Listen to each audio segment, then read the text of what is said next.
हम लोग कमीशन का क्वेश्चन देख रहे थे और कमीशन में ये शायद ये क्वेश्चन हम लोग सॉल्व कर चुके थे, बना चुके थे ना। तो देखो इधर कमीशन का क्वेश्चन ना एक ही जैसा सब मिलेगा, सारा क्वेश्चन कमीशन का एक जैसा है, कोई भी अलग अलग चीज़ इसमें है नहीं। देखिए एक क्वेश्चन ये है, सेम क्वेश्चन है जो भी बनाए थे कि एक व्यक्ति को सेल पर कितना परसेंट कमीशन मिलता है सेल पर, और 10,000 से ज़्यादा बेचेगा तो कितना परसेंट। यदि वह कमीशन 1,500 प्राप्त करता है तो उससे मिलने वाला अधि लाभ कितना है, मतलब सरप्लस कितना कमाता है। तो सेल पर कमाता है 5% और 10,000 से ज़्यादा बेचने पर कितना परसेंट। तो कमीशन अगर उसका 1,500 है तो सरप्लस कितना होगा, कैसे निकलेगा। कमीशन है सरप्लस नहीं। अभी तो बताया ऊपर में बोनस वाला, बोनस 3% और कमीशन कितना परसेंट 5%, और कमीशन वो कमाया 10,000, सॉरी 10,000 से ज़्यादा सेल पर उसको बोनस मिलता है, कमीशन कमाया 1,500 रुपया। तो अभी तो पिछले क्लास में बताए थे, देखिए है सेम, अरे सेम है, परसेंटेज था 5,000 की जगह वहाँ 10,000 हो गया, और ये बोनस 1/6 था, वहाँ पे कितना परसेंट हो गया 3% हो गया। बाकी तो सेम है, बन सकता है, डिट्टो सेम है, बनाना सबको सारा क्वेश्चन को 6 नंबर की तरह। बताइए इसको कैसे बनाएंगे। बोलता है कि किस जगह पे आपको काम करने में मजा आएगा। पहला, एक व्यक्ति बोलता है कि 500 रुपये महीने का सैलरी देंगे प्लस 8% कमीशन देंगे, अथवा और दूसरा व्यक्ति बोलता है कि भैया हम कुछ सैलरी नहीं देंगे, हम सीधा 10% कमीशन देंगे। आपको कहाँ पे काम करने में अच्छा लगेगा, कौन सा ऑप्शन चुनोगे। एक मालिक बोलता है पहला ऑप्शन, एक मालिक बोलता है दूसरा ऑप्शन। आपका और सेल लगभग कितना है 2.5 लाख रुपए का आप सेल कर दियो, तो आपको किस में फ़ायदा होगा, कमीशन वाले में या सैलरी और कमीशन दोनों वाले में। तो निकालोगे आप, अपना निकाल लेना और पता कर लेना किस में। ये क्वेश्चन बता चुके हैं ऐसा, तो लगभग आप क्वेश्चन बना बताया हुआ मिलेगा, इसलिए हम इसको स्किप मारेंगे। ऊपर का क्वेश्चन ये समझ में आया 7 नंबर कैसे 6 नंबर की तरह बनेगा, तो बन जाएगा। 6 बनाए हो ना तो बन जाएगा, 8 पे बन जाएगा। 9 में पढ़िए क्या है, रेट ऑफ कमीशन निकालना है कि कमीशन का रेट क्या है। अभी बता रहे थे रेट ऑफ कमीशन कैसे निकलेगा, तो रेट ऑफ कमीशन का फॉर्मूला बता देते हैं, निकाल लोगे। रेट ऑफ कमीशन बराबर क्या होता है, कमीशन बाई सेल इंटू क्या होगा 100। रेट ऑफ कमीशन अगर निकालना हो बाबू किसी का भी, तो बोलता है कमीशन अमाउंट, कमीशन जितना अमाउंट होगा बटा नेट सेल और इंटू क्या होगा 100। कमीशन का अमाउंट बटा नेट सेल इंटू 100, तो रेट ऑफ कमीशन निकल जाएगा। अब देखिए यहाँ पे कैसे निकलेगा, ठीक से समझिएगा। एक विक्रेता को एक निश्चित मासिक वेतन, यानी एक विक्रेता है जिसको फिक्स सैलरी भी देते हैं प्लस उसको विक्रय पर कमीशन देते हैं, कितना देते हैं पता नहीं, वही तो निकालना रेट। ठीक से सुनना, एक व्यक्ति है जिसको हम एक फिक्स सैलरी देते हैं, अब फिक्स सैलरी कितना देते हैं वो भी पता नहीं है, फिक्स सैलरी भी अपने को पता नहीं है, और कमीशन भी पता नहीं कितना परसेंट देते हैं। लो उसके बाद उस व्यक्ति का बोला है कि दिया जाता है यदि वह 17,100 और 21,700 के लगातार 2 महीनों की बिक्री के बाद, यानी एक पहला महीना में कितना बेचा 17,100, दूसरा महीना में कितना बेचा 21,700, 2 महीना में बेचा, और दोनों महीने में बेचने के बाद उसको कमीशन कितना मिला है टोटल। कुल कुल का मतलब क्या होता है, सैलरी प्लस कमीशन, उसको इतना मिला है। तो आपको पूछ रहा है इसका सैलरी बताओ और कमीशन का रेट बताओ। ये तो बड़ा भयानक फंसा है, ना सैलरी दिया है ना कमीशन का रेट दिया है, खाली सेल दिया है और टोटल इनकम दे दिया है। तो कैसे निकलेगा, सबसे पहले कमीशन का रेट निकालो। कैसे निकलेगा, बहुत तो आसान है। इधर देखो जी, 2 महीने का सेल देखो, यहाँ पे सेल दे दिया है और टोटल इनकम, टोटल इनकम मतलब टोटल इनकम में दोनों चीज आएगा, सैलरी प्लस कमीशन।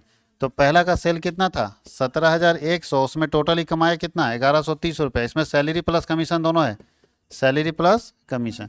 और दूसरा बेचा 21,700, तब कब कितना कमाया। हम ये जानना चाहते हैं कि सर इसका सेल कितना बढ़ा था, सेल चेंज हुआ ना जी, कितना सेल। अच्छा सैलरी तो फिक्स ना होता है, जो कमाओ सैलरी तो वही लगेगा। तो ये इसका जो इनकम बढ़ रहा है वो किसके कारण बढ़ रहा होगा, कोई भी आदमी का सैलरी फिक्स है दोनों में, दोनों महीने में। पहला मान लो ये जनवरी महीने का है और ये किसका है, तो जनवरी और फरवरी का सैलरी तो फिक्स ना रहेगा, जो चेंज होगा किसके कारण चेंज होगा, कमीशन के कारण। तो भैया इसका कितना सेल बढ़ा था, यू के 600, उल्टा घटा रहे हैं, ध्यान देना थोड़ा उल्टा लिखा गया है, ऊपर वाला ज़्यादा वाला ऊपर होना चाहिए, तो उल्टा घटा रहे, माइनस में मत लिख देना। 6 उसके बाद 4,600 रुपये का सेल मेरा बढ़ा था, 4,600 रुपये का सेल बढ़ा था, जिसके कारण इसका कमीशन कितना इनकम बढ़ा, 260 रुपये का, 230 का ना। तो बताओ जी, अगर 4,600 रुपये का मेरा सेल चेंज हुआ है, जिसके कारण 230 रुपया चेंज हुआ है इसका कमीशन में, तो रेट क्या होगा, रेट बराबर क्या बताए थे, कमीशन कितना 230 बटा नेट सेल कितना 4600 और इंटू क्या होगा 100, 20 से 20, ये कटेगा 5 बार में, कितने बार में कटेगा, तो 5% इसको कमीशन मिलता है, हाँ या नहीं। कमीशन का रेट निकल गया 5%। इसका सैलरी कैसे निकलेगा, तो इधर देखो, सैलरी तो सर चुटकी में निकल जाएगा। कैसे, तो भाई 17,100 रुपये का सेल कर रहे थे, तो उसका 5% ना कमीशन मिलेगा, हाँ या नहीं। तो चलो 17 कमीशन निकालो, 17,500 100 का अगर आप सेल कर रहे थे, तो इसका 5% कितना आता है,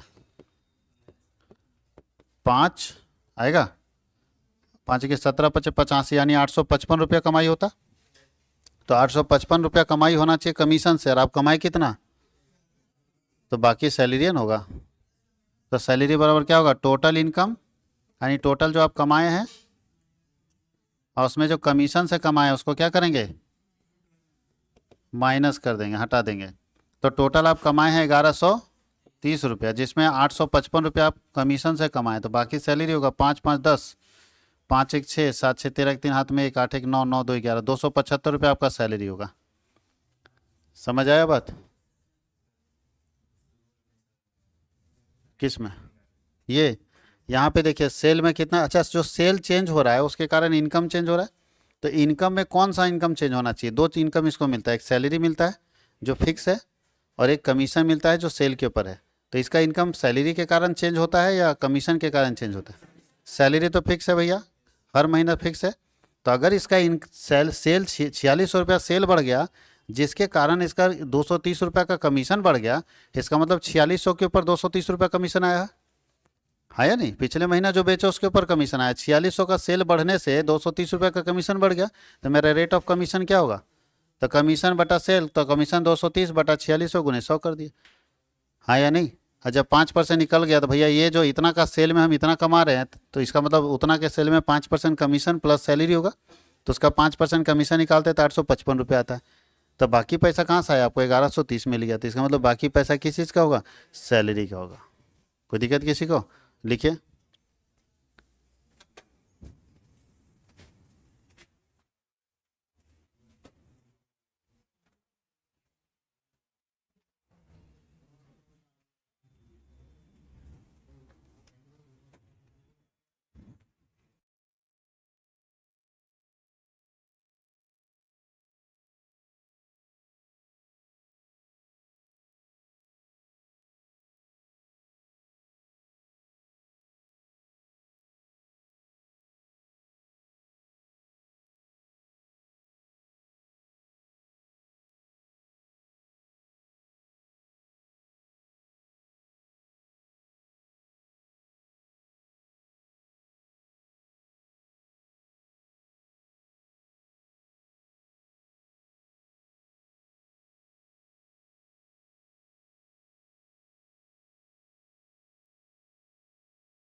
हो गया। चलिए देखिए नेक्स्ट। अब बताइए इस तरह का क्वेश्चन बन सकता है ना, बनाया जा सकता है। तो चलते हैं हम लोग अगले क्वेश्चन की तरफ। देखिए फिर वही है, यहाँ थोड़ा ध्यान देना। आपसे पूछ रहा है कमीशन का रेट निकालना है, ठीक से समझोगे। या आप ही हो, ये आप ही का काम है। आप अपने मालिक का सामान बेचे, आप एजेंट है तो सामान बेचे, तो अच्छा एजेंट हैं तो पैसा आपका नहीं लगाया, सामान किसी और का है, आपको खाली बेचना है और कमीशन लेना है। बोल रहा है एक विक्रय एजेंट कितना में माल बेचता है, माल बेच के 875 रुपया हाथ में आया। वो क्या किया जानते हो, मालिक को चिपकाया 848 रुपये 75 पैसा, बाकी बोला मेरा कमीशन। फिर से ध्यान आया, सामान कितने में बेचा और मालिक को कितना दिया, और बाकी पैसा बोला मेरा कमीशन। तो पूछना चाहता मालिक तो समझ गया कि बाकी पैसा कमीशन, तो कमीशन का रेट क्या है, किस दर से काटा कमीशन। तो पहले बताओ कमीशन कितना आया, अमाउंट बताओ कमीशन कितना आया। तो 875 में 848 रुपया 848 रुपया 75 पैसा हटा देंगे तो कितना होता है, 26 रुपया 25 पैसा आ रहा है। माइनस करके देख लो। अब अगर इतना रुपया कमीशन काटा है तो उसका रेट क्या है, रेट ऑफ कमीशन बन जाएगा। रेट ऑफ कमीशन बराबर फॉर्मूला क्या था, कमीशन बाई इंटू 100। तो कमीशन कितना है मेरा 26 रुपया 25 पैसा। अब बटा नेट सेल हमारा कितना का है 875, और इंटू क्या होगा, निकल जाएगा, निकाल लोगे ना आप। अच्छा ये सब क्वेश्चन अब बनने लायक है कि नहीं, पढ़ना है, समझना है और बनाना है।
अब आगे का क्वेश्चन बन सकता है, फिर भी एक दो क्वेश्चन और देख लेते हैं, और फिर हम लोग एक दो ब्रोकरेज का देखते हैं, दलाली का, दलाली वाला क्वेश्चन देख लेते हैं। अच्छा बताइए कहीं कोई दिक्कत है इसमें,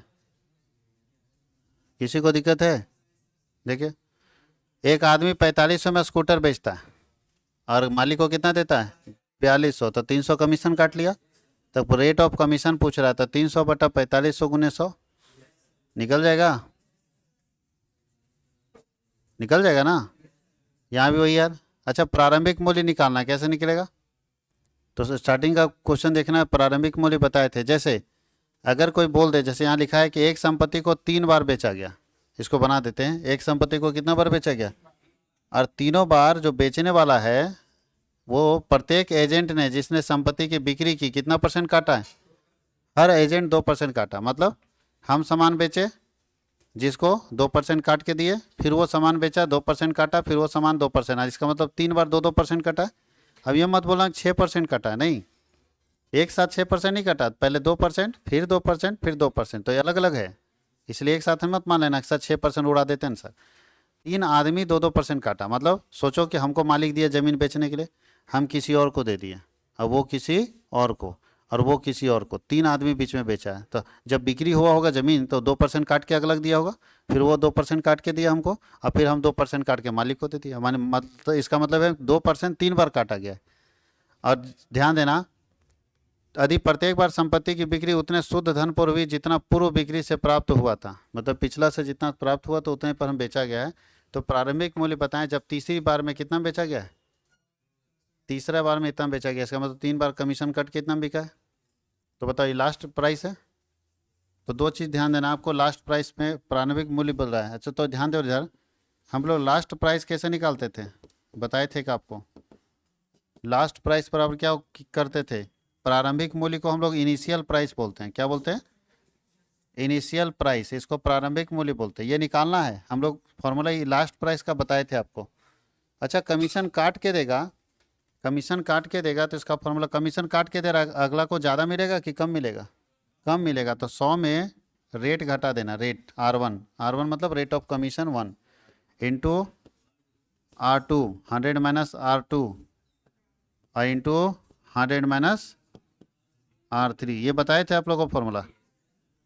तो इनिशियल प्राइस हमको निकालना है, इसका मतलब प्रारंभिक मूल्य होता है। इनिशियल मतलब होता है प्रारंभिक मूल्य, ये निकालना है। ये मेरे पास दिया नहीं है तो उसको छोड़ दो। लास्ट प्राइस दिया है ना, कितना है जी? 9411 रुपया 92 पैसा बराबर इनिशियल प्राइस को IP कर देते हैं। क्या कर देते हैं? इंटू 100/100 माइनस, हर बार 2-2% कटा है, तो 100/98, यहाँ भी 100/98 होगा, और यहाँ भी क्या होगा? 100/98 होगा कि नहीं होगा? अब एक बात बताओ, जो इधर गुना में है जब बराबर के इधर जाएगा तो भागा में आते तो पलट जाएगा ना। तो क्या आएगा? इसका IP बराबर डायरेक्ट हम कर देते हैं 9411 रुपया 92 पैसा, और ये पलट जाएगा बाबू 98/100, 98/100 और 98/100। कैलकुलेट करके निकाल लेना, जो आएगा वो आंसर होगा। समझ में आया? तो फिर से ध्यान दो, जब भी आपको प्रारंभिक मूल्य पूछे या अंतिम मूल्य पूछे, ये फॉर्मूला लगेगा। जैसे डेप्रिसिएशन आप लोग पढ़ते हैं या कोई भी चीज़ पढ़ते हैं, जैसे एक सामान है उसको 3 आदमी बेचा, हर आदमी 10-10% लेके बेचा है, हर आदमी 10% लेके बेचा, तो बोला कि अंतिम में इतना में बेचा गया, तो शुरू में इसका प्राइस क्या था? तो ये भी इस तरह निकाल सकते हैं। परसेंटेज में ये हम टॉपिक बताए थे, प्रतिशत वाला जो था उसमें हम ये टॉपिक बताए थे कि अगर अंतिम मूल्य दिया रहेगा तो प्रारंभिक मूल्य कैसे निकालेंगे। तो ये ट्रिक है जहाँ से आप आसानी से निकाल सकते हैं। कोई दिक्कत है? लिख लीजिए इसको।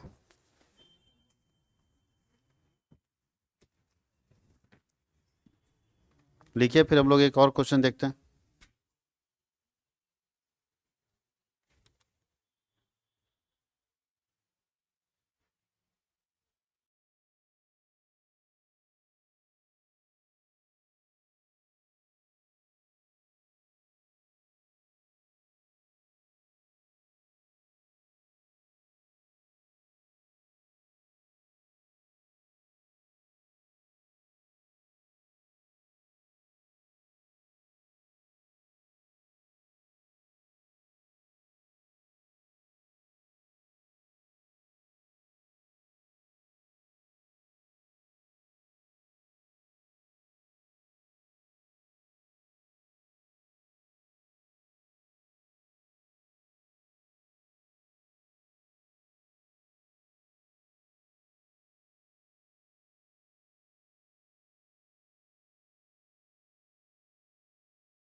नहीं हुआ?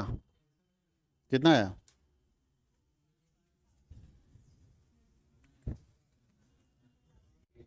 कितना आया? 8,000?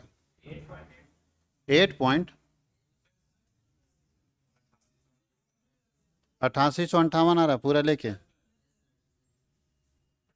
अगर ये पलटना, रुको पहले इसमें जाएगा तो ये पलटेगा।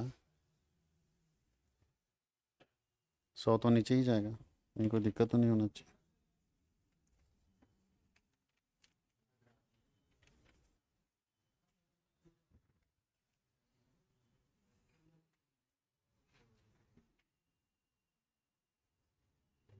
इसका इनिशियल अगर ऐसे नहीं बनेगा तो फिर इसको एक और तरीका से बना सकते हैं। कहीं मिस्टेक हुआ है क्या? पता नहीं, होना तो ठीक चाहिए। चलो एक और तरीके से बना के दिखा देते हैं, मान के बनाते हैं। प्रत्येक बार संपत्ति की बिक्री उतने शुद्ध धन पर हुई है।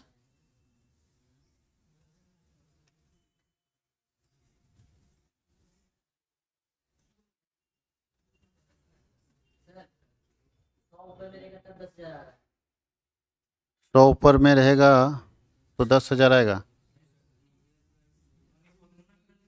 हाँ हाँ, इनिशियल प्राइस, रुको तो।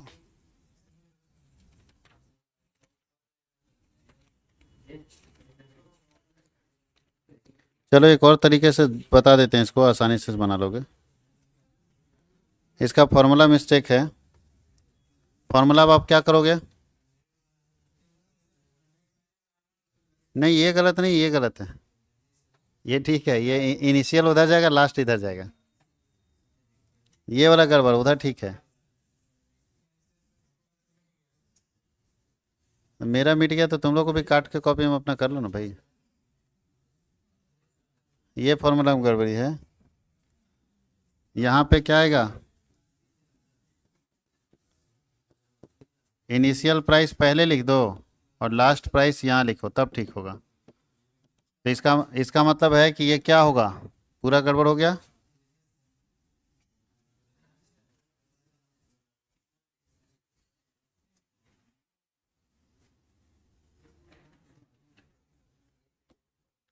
चलिए बताइए, लास्ट प्राइस कितना है? 9,411 रुपया 92 पैसा इंटू 100/98 इंटू 100/98 और इंटू 100 निकाल लोगे अब आ जाएगा 10,000।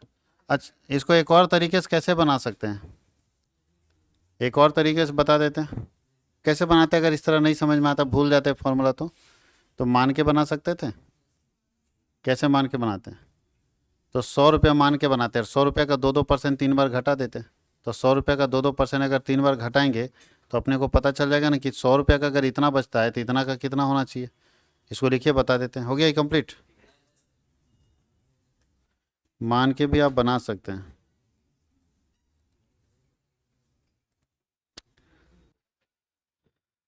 फॉर्मूला मिस्टेक हुआ था। हो गया जी, जल्दी से कर लीजिए। इसको एक और तरीके से आपको बना के दिखा देते हैं कैसे बनेगा।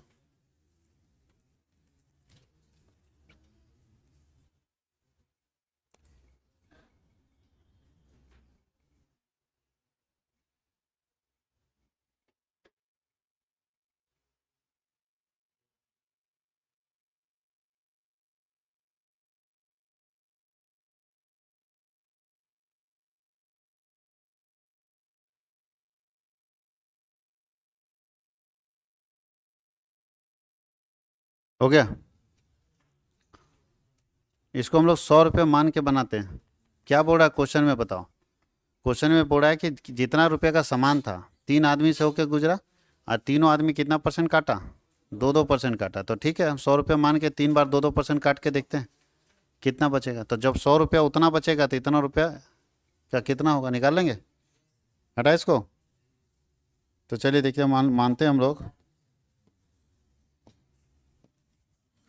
चलिए देखिए, ध्यान दीजिएगा। हम मानते हैं कि हमारे सामान का कीमत, कॉस्ट कितना था? 100 रुपया। तो 100 रुपया था तो 3 बार ना डिस्काउंट कटा।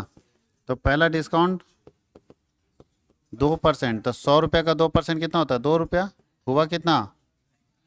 अगला डिस्काउंट कितने पर? 98 इंटू 2/100, यही ना होगा जी। तो 8 दूनी 16,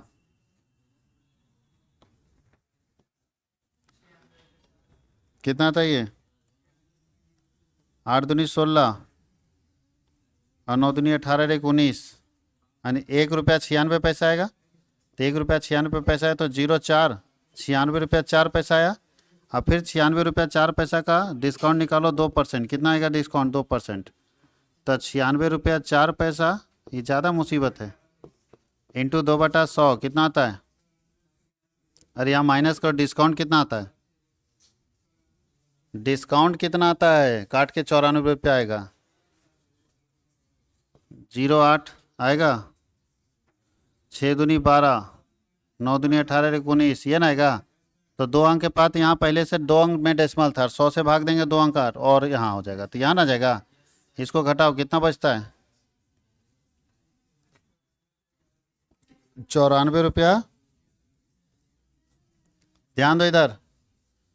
अब यहाँ पे चलो, वेन, जब, जब ओरिजिनल, आपको ओरिजिनल प्राइस ना बोल रहा है, ओरिजिनल प्राइस तो नेट प्राइस, इधर देखो। जब हम लोग ओरिजिनल प्राइस 100 रुपया मान रहे थे, जब हम लोग ओरिजिनल प्राइस कितना मान रहे थे? 100 रुपया, तो उसमें मेरा नेट प्राइस कितना है? 94 रुपया 11 पैसा के लगभग में आएगा। और ये बताओ क्या दिया? नेट प्राइस दिया कि ओरिजिनल प्राइस दिया है? नेट प्राइस दिया है। तो जब जिसका नेट प्राइस 9411.92 है, तो उसका ओरिजिनल प्राइस क्या होगा? x इक्वल टू समानुपात भी पढ़े हैं, क्रॉस करेंगे। तो बताओ 9411.92 और इंटू 100 करेंगे, और बटा में आएगा 94.1192। यहाँ भी आता है, पूरा निकालो इसको, इसमें भी 92 आएगा, देख लो। ठीक से निकालोगे तो 92 आएगा, देख लो। इसको माइनस करो ना, यहाँ समझ में आएगा। 9604 में 1.9208 माइनस करेंगे तो वही आएगा। अब बताओ जी, ये पूरा का पूरा कटेगा, लेकिन पॉइंट का लफड़ा है। पॉइंट का लफड़ा है, यहाँ पॉइंट 2 अंक के बाद, यहाँ 4 अंक के बाद, तो इसका मतलब 100 यहाँ आएगा। तो यहाँ 100 अगर हम यहाँ कर दें तो कट जाएगा ये पूरा, हाँ या नहीं? और 100 को 100 से गुना कर दें तो कितना आता है? 10,000, आसानी से आ जाएगा। तो ये भी तरीका है, इसमें ज़्यादा झंझट था वो पॉइंट निकालने का, इसलिए हम आपको डायरेक्ट सिखा रहे थे कि अगर उधर से निकल जाए ठीक है, नहीं तो ये तरीका है। इसको सेकेंड मेथड करके लिख लेना। इसी को हम लोग कौन सा मेथड करके लिखेंगे? सेकेंड मेथड करके लिख लेना।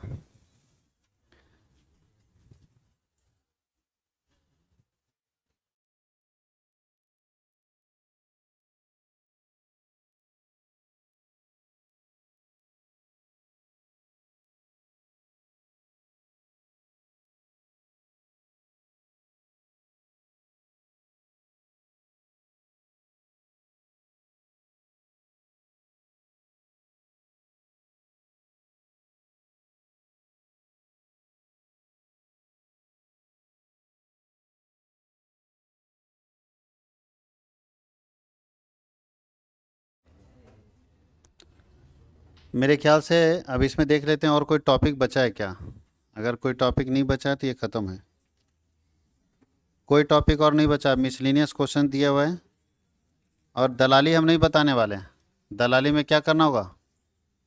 सेम कैलकुलेशन करना होगा, लेकिन दोनों तरफ से लेता है, खरीदार से भी और विक्रेता से भी। तो दोनों पर निकालेंगे, दोनों के ऊपर निकाल देंगे।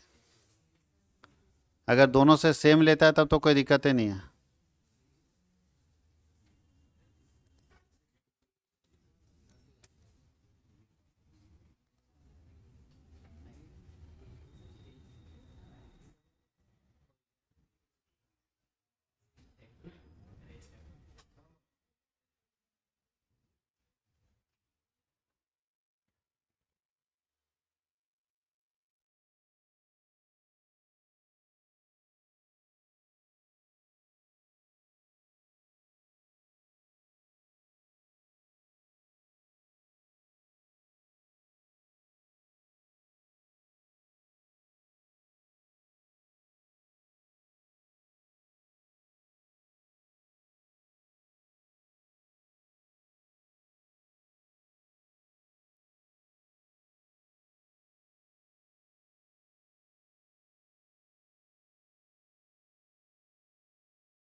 बन गया। तो आप लोगों को जो मेथड अच्छा लगे, वैसे हर क्वेश्चन को मैथ्स है ना, आप जितने चाहें उतने तरीके से बना सकते हैं। मैथ्स में कोई फिक्स तरीका नहीं है कि ऐसे ही बनता है, बट हम लोग वो तरीका बताते हैं जो आपको थोड़ा सस्ता पड़ता है, आसान पड़ता है, इसलिए वो डायरेक्ट बता देते हैं वो तरीका। और नहीं तो ये लंबा लफड़ा हम जानते हैं, कैलकुलेशन में अगर हल्का भी मिस्टेक हुआ तो दिक्कत में पड़ जाओगे। अब वहाँ क्या करता है एग्जामिनेशन में हॉल में कि कैलकुलेशन थोड़ा ऊपर नीचे का आंसर ऑप्शन ऐसा ऐसा देगा ना, लगेगा सही है, गलत भी आ गया तुम्हारा वही आ गया, ये सब भी होता है खतरनाक।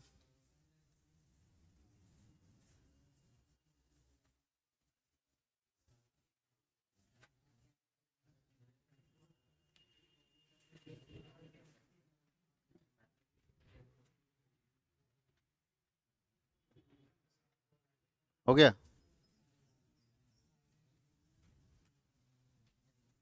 आगे बढ़े।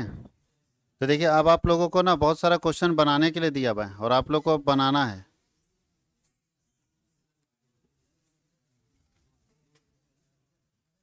देखिए एक व्यापारी ये सेम है, ये सब क्वेश्चन अपना देखो, दलाल वाला है, ब्रोकरेज वाला है जी, दलाल वाला आ गया। पढ़िए, यहाँ से दलाल, यहाँ से दलाली शुरू हो गया।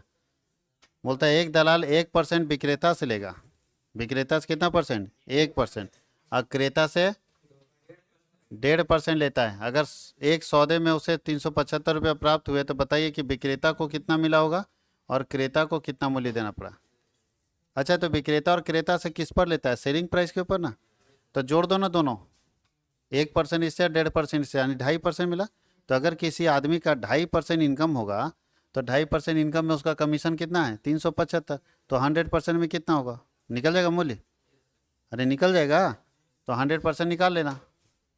अगर किसी व्यक्ति का कमीशन कितना, इसका दलाली कितना हुआ, 2.5% ना हुआ, तो अगर किसी आदमी का 2.5% इनकम है 375 रुपया, तो 100% क्या होगा, एक्स, एक्स इक्वल टू क्या होता है, क्रॉस कर दो, तो 375 गुने 100 अब बटा 2.5 यही ना होगा जी।